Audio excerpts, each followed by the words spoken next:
So here are 6 quick facts you need to know about the Romantic poets. Number 1, there are 6. Thousands of people writing in this enormous period, but if you're talking university lectures and the general group that people tend to focus on, there are 6 main poets, and they are William Blake, William Wordsworth, Samuel Taylor Coleridge, George Gordon, Lord Byron, Percy Shelley and John Keats.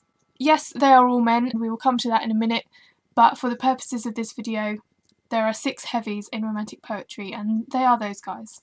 Number 2, they prioritise the feelings and emotions of the individual, as opposed to the universal standpoint. In the early part of the 18th century, there was something called the Augustan Age, which was where everyone tried to be perfect, basically. They valued rationality and logic. It was a whole one-size-fits-all approach. Science, religion, nature, how you should be living your life.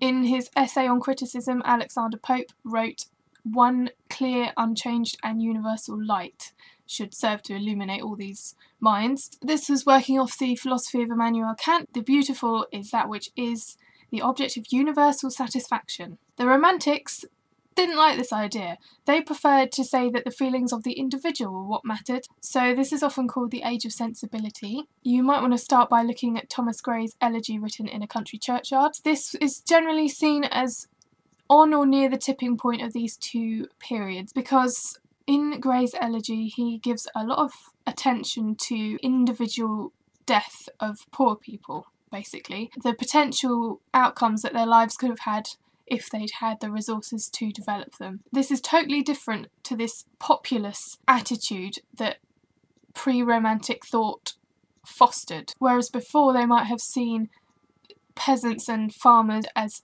just a large mass of people. Gray in this poem starts to see them as individuals with their own hopes, their own fears, their own potential.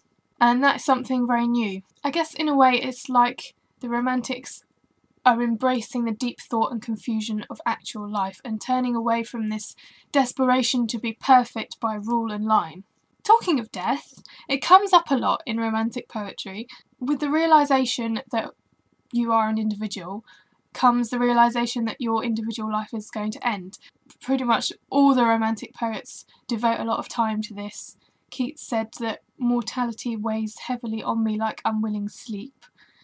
And Byron's "What are the hopes of man?" Time's passing, as a motif that preoccupies the Romantics.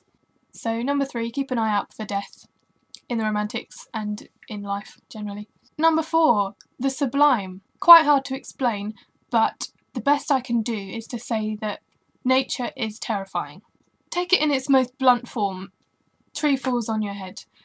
The Romantics would see that as an expression of the terror and wonder of the tree. Terror of death accompanied by the might of the tree. One thing that's often used to describe the sublime is a painting by Caspar David Friedrich called